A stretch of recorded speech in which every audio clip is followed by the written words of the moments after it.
Un patron qui joue bien son rôle de coach, il va savoir comment mobiliser ses gens, comment les responsabiliser également. Il va aussi aider à voir à ces gens-là qu'est-ce qui leur manque pour réussir.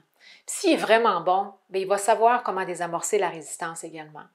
Pour avoir beaucoup observé les patrons, ceux qui réussissent bien emploient judicieusement la question.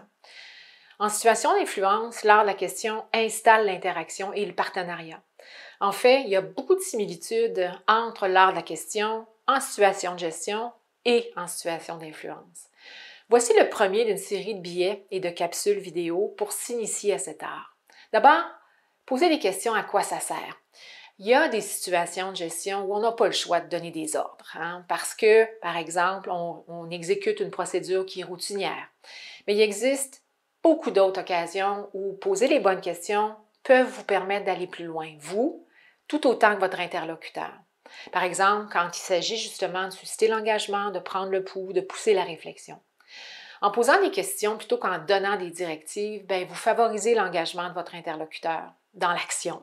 Vous reconnaissez sa compétence, sa contribution et en plus, vous favorisez l'autonomie de cette personne-là. Une bonne question va permettre à votre interlocuteur de réfléchir à voix haute, d'exprimer son opinion, d'engager le dialogue. Puis à l'issue de ce dialogue-là, vous aurez probablement trouvé des solutions auxquelles vous n'aviez pas pensé.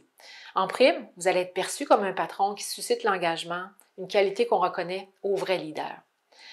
Vous posez sans doute la question, quelle question poser? En fait, on est tous capables de poser des questions, c'est naturel, on le fait tout le temps. Mais on s'arrête rarement à la qualité de nos questions.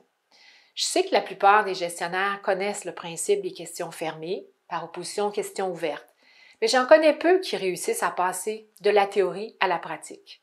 En fait, dans un test que je fais systématiquement dans les camps d'entraînement que je fais sur l'art de la question, justement, on pratique cette chose-là.